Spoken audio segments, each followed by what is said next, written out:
Selamat malam Ibu, Bapak, Saudari dan Saudara seluruh jemaat GKJ Semarang Barat.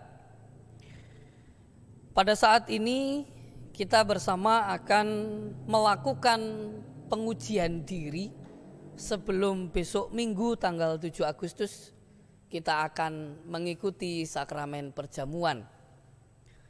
Oleh karena itu, untuk mengawali persekutuan pendadaran pada malam hari ini, saya mengajak saudara-saudari sekalian untuk menyanyikan Kidung Jemaat 412, Tuntun Aku Tuhan Allah.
Sekarang mari kita bersama-sama berdoa, memohon pimpinan Roh Kudus untuk kita merenungkan firman Tuhan sebagai dasar bagi kita untuk mengikuti sakramen perjamuan besok. Mari kita berdoa. Bapa di dalam surga, kami bersyukur kepadamu karena Engkau berkenan menyertai dan memberkati hidup kami. Terlebih saat ini Engkau memberi kesempatan bagi kami untuk mempersiapkan diri dalam rangka mengikuti sakramen perjamuan esok hari. Kami mohon pimpinan Roh-Mu yang kudus jika sebentar akan membaca dan merenungkan firman-Mu, sehingga kami semua dimampukan untuk memahami dan mentaati sabda-Mu. Hamba-Mu yang penuh dengan kelemahan dan keterbatasan yang telah Engkau pilih untuk menyampaikan sabda-Mu, penuhilah dengan kekuatan, hikmat, dan kuasa dari sorga, sehingga hamba-Mu ini dimampukan untuk menyampaikan sabda-Mu dalam kebenaran. Terima kasih ya Tuhan, demi Kristus kami berdoa. Amin. Saudara-saudari yang dikasihi Tuhan, kita akan merenungkan firman Tuhan yang saya ambilkan dari Wahyu pasal 2 ayat 10 bagian B. Wahyu pasal 2 ayat 10 bagian B. Demikian firman-Nya. Hendaklah engkau setia sampai mati, dan aku akan mengaruniakan kepadamu mahkota kehidupan.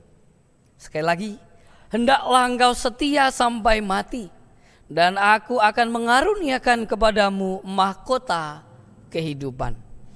Demikianlah firman Tuhan. Terpujilah Kristus. Haleluya.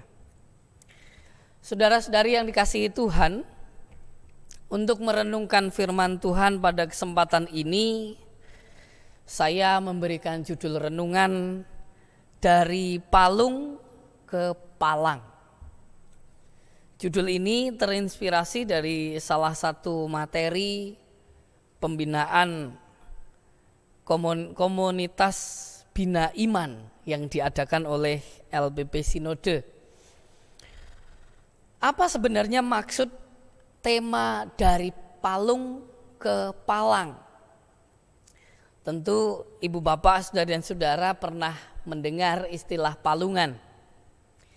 Ya, palungan adalah tempat di mana bayi Yesus dibaringkan setelah dilahirkan. Sedangkan palang ini adalah pengistilahan dari salib, di mana pada saat itu Yesus matinya ada di kayu salib. Sehingga tema dari palung ke palang atau dari palung menuju kepada palang dimaksudkan bagi kita untuk memahami suatu proses, suatu perjalanan hidup Yesus sejak dari lahir hingga pada kematiannya, yang semuanya itu dilakukan, semuanya itu terjadi demi menjadi juru selamat bagi orang-orang percaya. Kalau kita perhatikan perjalanan hidup Yesus dari palung menuju ke palang ini, kita melihat bahwa perjalanan hidup itu diwarnai dengan beberapa hal yang menurut kita penting untuk kita hayati, untuk kita hidupi pula dalam keseharian kita. Yaitu adanya kesederhanaan, adanya penderitaan, dan adanya keramahan yang Tuhan wujudkan bagi hidup dunia ini. Dan semuanya itu tergambar, terwujud, ternyatakan di dalam perjalanan hidup Yesus dari palung menuju ke palang. Mari kita coba perhatikan satu persatu. Pertama dari palungan dulu, yaitu peristiwa kelahiran Yesus. Yesus yang lahir kemudian ditempatkan di palungan menjadi tanda bahwa di situ ada kesederhanaan. Allah yang maha kuasa, yang maha mulia, ketika ia menjadi manusia, ketika ia berinkarnasi menjadi manusia, ternyata hanya ditempatkan di dalam palungan. Itulah tanda kesederhanaan, tanda kesediaan Allah yang merendahkan diri di dalam Yesus Kristus, menjadi manusia di dalam Yesus Kristus demi menjangkau manusia yang berdosa, yaitu saya dan saudara. Lagi pula di dalam peristiwa kelahiran itu kita juga melihat keramahan Allah, bahwa orang-orang yang dilibatkan di dalam peristiwa kelahiran justru banyak orang-orang yang secara sosial mereka dianggap orang-orang lemah, orang-orang yang barangkali disingkirkan, yaitu gembala. Orang-orang yang dianggap sebagai orang pinggiran, tidak ada artinya di kalangan sosial masyarakat. Mereka orang-orang yang secara hukum mereka tidak akan bisa dipakai sebagai saksi hukum yang kuat, tidak bisa. Tetapi justru Allah memakai mereka untuk menjadi orang pertama yang menerima berita Natal, yang kemudian menyatakan inilah dia, Raja di atas segala raja. Maka saudara-saudara, kelahiran Yesus di dalam kesederhanaan dan keramahan menjadi tanda kepedulian Allah terhadap orang-orang yang lemah, terhadap orang-orang yang berdosa, menjadi tanda kebersediaan Allah untuk menjangkau, untuk merengkuh orang-orang yang rapuh, termasuk di dalamnya saya dan saudara. Begitupun dalam karya kesehariannya. Kalau tadi kelahiran, karena dari palung menuju kepada palang, itu kan ada perjalanan hidup. Kita juga bisa memperhatikan di dalam berbagai bacaan di Injil, bagaimana perjalanan hidup Yesus keseharian sehari-hari itu. Dalam kesehariannya, Yesus memperjuangkan keadilan bagi orang-orang yang selama hidupnya mereka dianggap sebagai orang-orang yang lemah, orang-orang yang tersingkirkan, terpinggirkan, orang-orang yang karena sakit dianggap najis, tidak boleh ibadah, orang-orang yang karena kondisi miskin justru semakin diperalat oleh para pemuka-pemuka pada waktu itu untuk semakin ditindas. Tetapi kehadiran Yesus justru membawa pengharapan bagi mereka. Orang-orang yang sakit bertahun-tahun dipulihkan oleh Tuhan untuk mendapat pengharapan mereka bisa beribadah. Kehadiran Yesus bagi orang-orang yang karena kondisinya yang miskin, yang tersingkirkan, mereka ditolong. Mereka merasakan kehadiran kasih Allah di dalam diri Yesus Kristus bagi mereka. Maka dari situ kita juga melihat dalam kehidupan keseharian Yesus, ia hadir membawa keadilan, membawa pengharapan bagi orang-orang yang pada saat itu mereka dianggap sebagai orang terpinggir, orang yang tersingkirkan, baik itu oleh para pimpinan pemerintah maupun oleh pimpinan agama-agama. Jadi kita melihat bahwa mereka orang-orang yang dianggap lemah, yang dianggap rendah ini ternyata juga bisa merasakan betapa pedulinya Allah, betapa nyatanya kasih Allah bagi mereka di dalam atau melalui Yesus Kristus. Itu berarti perjalanan hidup Yesus di dalam kesehariannya juga menyatakan keramahan dan kepeduliannya kepada orang-orang di sekitarnya. Menariknya, ternyata Yesus berkarya itu tidak hanya bagi orang-orang yang lemah, tetapi juga kepada orang-orang yang secara sosial masyarakat juga sudah dipandang. Sebagai contoh misalnya ketika Tuhan Yesus menolong anaknya Yairus. Nah, Yairus ini kan juga kepala ibadat ya. Dan itu berarti bukan orang sederhana. Dan itu nyata menunjukkan bahwa keramahan Allah menjangkau semua orang, siapapun. Dan terakhir, dalam peristiwa palang atau peristiwa kematian Yesus. Kematian Yesus sebagaimana memang sudah dinubuatkan.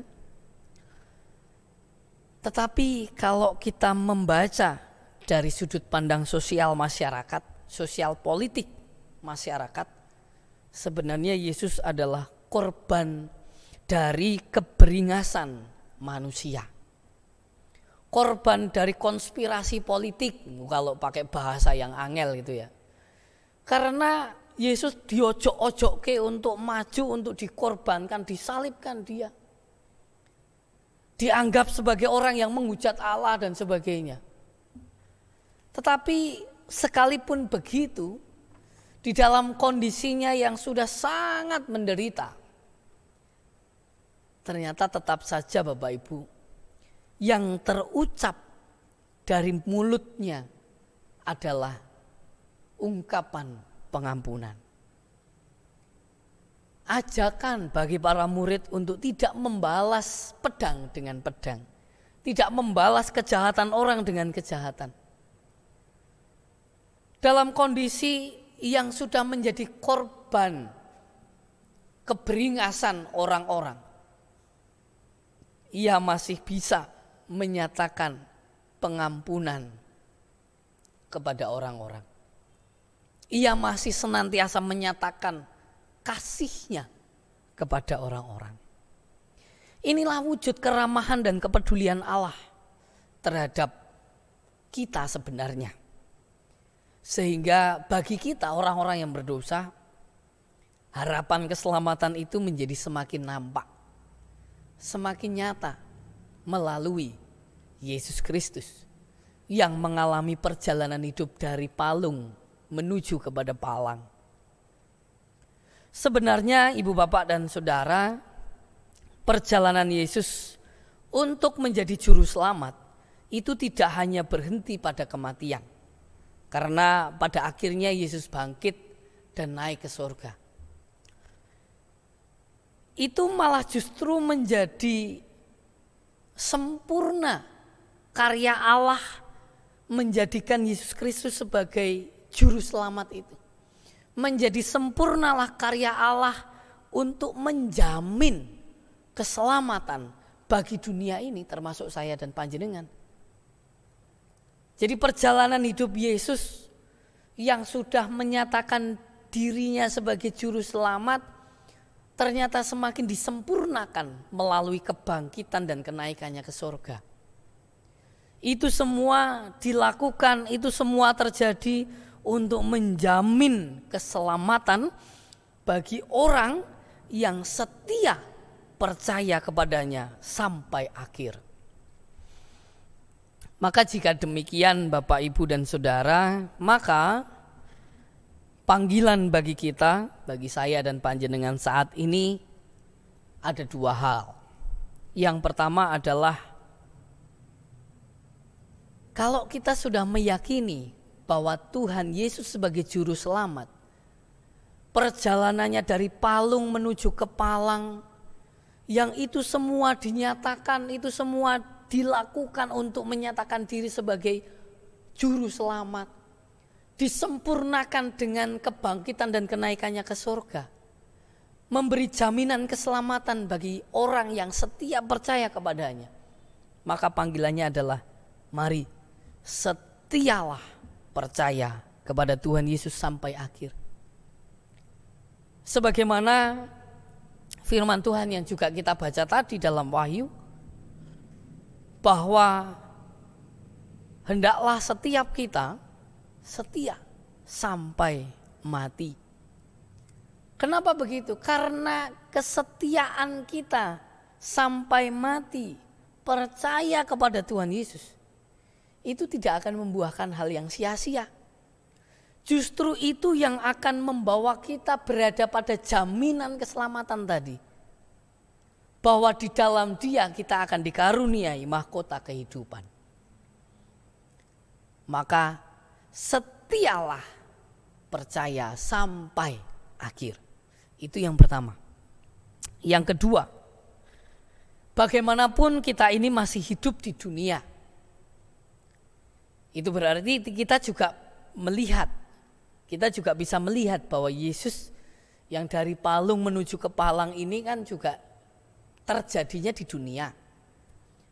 Maka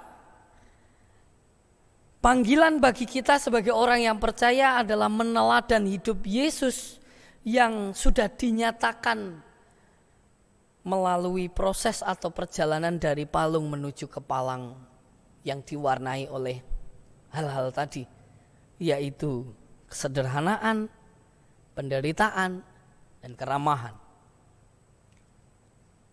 Apa sih maksudnya kesederhanaan yang bisa kita upayakan? Bagaimana aplikasinya?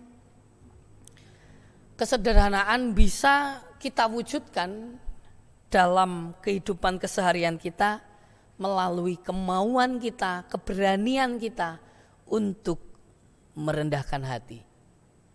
Di dalam relasi kita bersama dengan orang lain, dengan keluarga, dengan anggota gereja, dengan lingkungan masyarakat, gunakanlah kerendah hatian.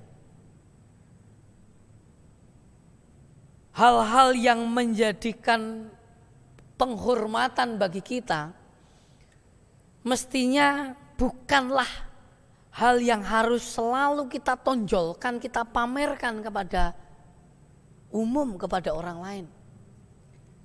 Karena perjalanan Yesus dari palung ke palang juga sudah mencontohkan kesederhanaan, mencontohkan kerendah hatian yang diwujudkan.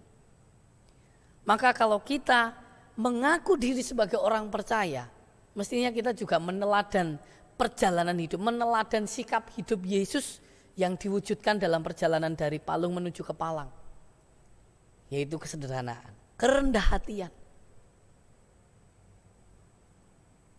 Hal-hal yang menjadikan penghormatan kita bukan menjadi hal yang harus kita eman, yang harus kita pertahankan, yang harus kita tunjukkan. Tetapi justru itu digunakan dengan kerendah hatian untuk kita melakukan warna yang kedua, yaitu penderitaan. Itu yang dilakukan Yesus. Apakah berarti, aku berarti harus menderita, harus mati demi orang lain? Bukan begitu juga Bapak Ibu. Tetapi memang standarnya harus sampai ke situ. Tapi kita menyadarilah, kita manusia. Maka paling tidak kita bisa pahami bahwa penderitaan sebagaimana yang dilakukan oleh Yesus adalah berani memikul penderitaan demi terwujudnya damai sejahtera bagi semuanya. Demi terwujudnya kebaikan bagi banyak orang. Karena itulah yang dilakukan Yesus. Penderitaan yang dilakukan Yesus adalah menderita demi menyelamatkan saya dan panjenengan. Jangan terus kemudian setiap penderitaan kita anggap sebagai wah ini saya sudah menderita demi orang lain. Misalnya menderita karena kita melakukan kesalahan. Itu bukan salib Kristus itu. Contoh, kita sudah tahu kalau apalagi misalnya eyang-eyang gitu ya. Kita sudah tahu bahwa seringkali kita itu atau kita punya potensi tensi tinggi, kolesterol tinggi misalnya. Kita tahu itu, kita sadar itu, tapi ketika kita dahar milih sing memicu tensinya naik, memicu kolesterolnya naik. Itu kan kesalahan kita lakukan sendiri. Maka penderitaan ya wajar kalau kita terima. Waduh, aku saiki keloro-loro karena kolesterolku munda lah. Piye wong dahare malah justru milih dahar sing membuat kolesterol naik, tensi naik kok.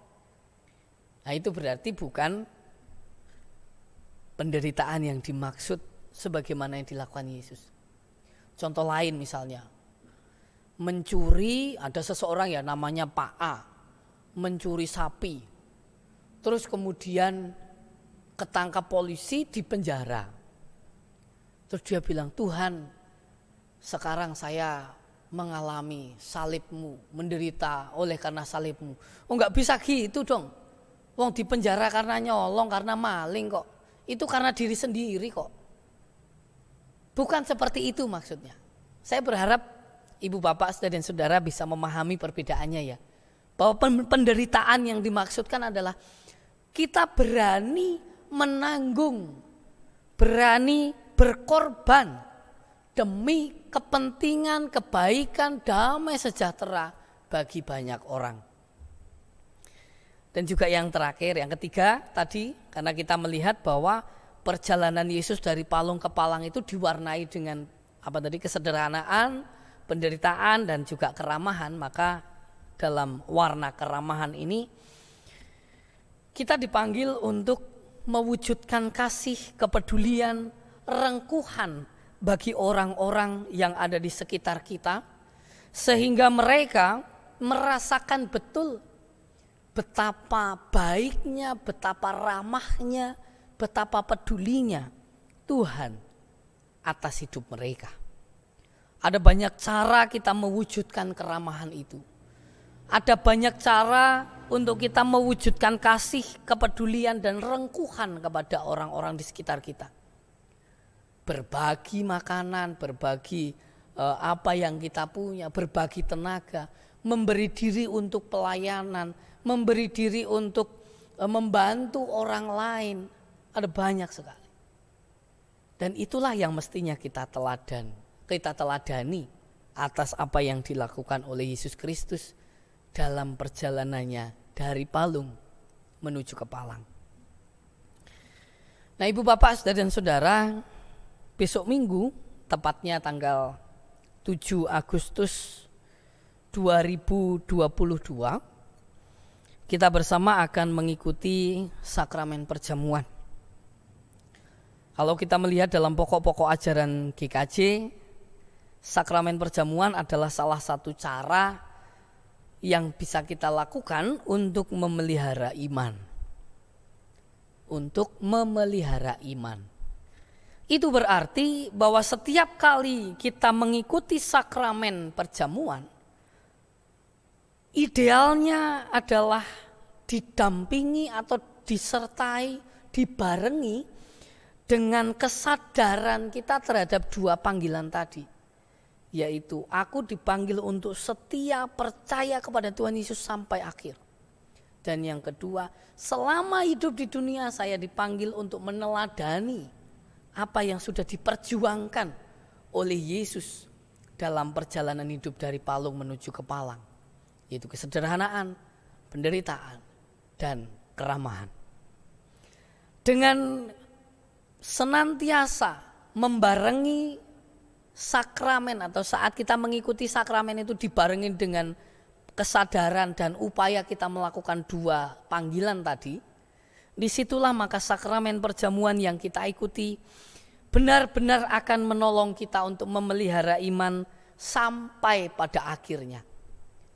Tanpa kita menyadari panggilan itu, sakramen perjamuan tidak lagi sebagai sakramen, karena kita hanya mengikuti sebagai formalitas belaka. Oleh karena itu, ikutilah sakramen perjamuan besok minggu dengan menyadari bahwa saya dan panjenengan sebagai orang yang sudah percaya kepada jaminan keselamatan di dalam Yesus Kristus, kita dipanggil untuk yang pertama, setia percaya sampai akhir. Yang kedua, selama kita masih hidup di dunia, teladanilah hidup Yesus yang sudah diperjuangkan mulai dari palung menuju ke palang. Tuhan memberkati kita. Amin. Saya beri waktu saat teduh bagi kita sebelum kita memasuki Sensuramurum. Dipersilahkan.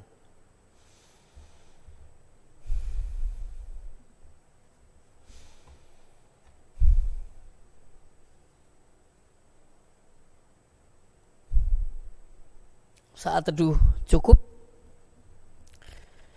Jemaat yang dikasihi Tuhan, saat ini kita bersama akan melakukan pengujian diri atau pendadaran. Oleh karena itu saya undang Ibu Bapak seluruh jemaat untuk berdiri dan kita akan melakukan pengujian diri. Sebelum kita menerima sakramen perjamuan yang akan dilaksanakan pada hari Minggu tanggal 7 Agustus 2022, marilah kita menguji diri dengan bertanya kepada diri kita masing-masing sebagai berikut. Yang pertama, apakah kita mengakui bahwa kita berada dalam kondisi tidak selamat karena dosa, tetapi oleh anugerah Allah kita diselamatkan melalui pengorbanan Tuhan Yesus? Yang kedua, apakah kita bersedia dan bersungguh-sungguh menjalani hidup baru di dalam kuasa Roh Kudus? Yang ketiga, yang terakhir, apakah kita bersedia menjalani hidup dengan penuh syukur dalam persekutuan sebagai keluarga Allah? Bagaimana jawab saudara-saudari sekalian?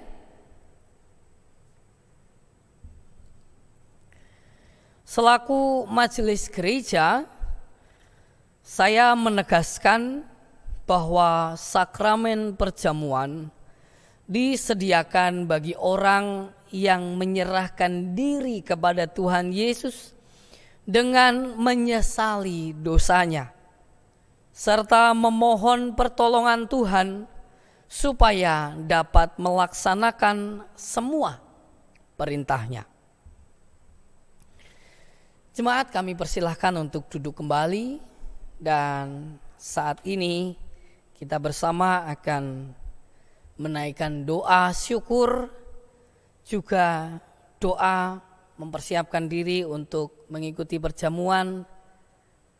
Sekaligus juga kita akan menaikkan doa penutup atas persekutuan pendadaran pada malam hari ini. Mari kita berdoa. Ya Tuhan, Allah Bapa kami yang bertahta dalam surga, kami mengucap syukur untuk sabda-Mu yang boleh kami terima saat ini, menjadi dasar bagi kami untuk melakukan pengujian diri kami sebelum kami mengikuti sakramen perjamuan besok. Melalui sabda-Mu kami diingatkan bahwa kami dipanggil untuk setia sampai akhir. Dan di dalam kehidupan kami di dunia ini, kami juga dipanggil untuk senantiasa meneladani apa yang sudah diwujud nyatakan oleh Yesus Kristus selama perjalanan kehidupannya dari palung menuju ke palang. Kiranya Roh-Mu yang kudus memampukan kami ya Tuhan untuk mewujudkan sabda-Mu yang sudah boleh kami terima saat ini. Terlebih sabda-Mu juga menjadi dasar bagi kami untuk kami mengikuti sakramen perjamuan besok. Saat ini ya Tuhan, kami juga mohon kepada-Mu, kiranya Engkau berkenan memakai sakramen perjamuan yang akan kami ikuti besok menjadi sarana untuk memelihara iman kami, sehingga kami senantiasa yakin akan keselamatan yang Tuhan anugerahkan kepada kami di dalam Yesus Kristus, serta senantiasa memiliki pengharapan akan perjamuan yang sempurna di sorga sebagai kesempurnaan keselamatan. Demikian pula kami juga bersyukur karena Engkau berkenan menyertai memberkati kami di dalam persekutuan pendadaran malam ini, dari awal hingga akhir berjalan seturut kehendak-Mu. Dan sebentar kami hendak melanjutkan aktivitas kami masing-masing. Mungkin di antara kami masih ada yang harus melanjutkan pekerjaan, tugas dan tanggung jawab. Juga mungkin di antara kami ada yang sebentar akan beristirahat.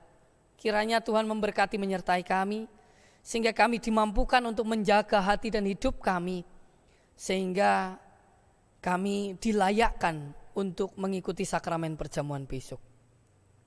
Terima kasih ya Tuhan atas kesempatan yang Tuhan berikan bagi kami untuk kami bersama-sama mengadakan persekutuan pendadaran pada kesempatan hari ini.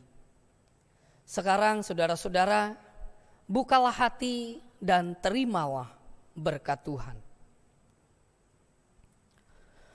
Tuhan memberkati engkau dan melindungi engkau. Tuhan menyinari engkau dengan wajah-Nya dan memberi engkau kasih karunia. Tuhan menghadapkan wajah-Nya kepadamu dan memberi engkau damai sejahtera.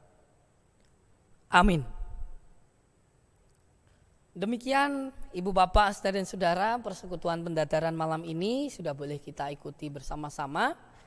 Dan selanjutnya kami mengucapkan selamat malam, selamat melanjutkan aktivitas atau selamat beristirahat, dan Tuhan memberkati kita semua. Amin.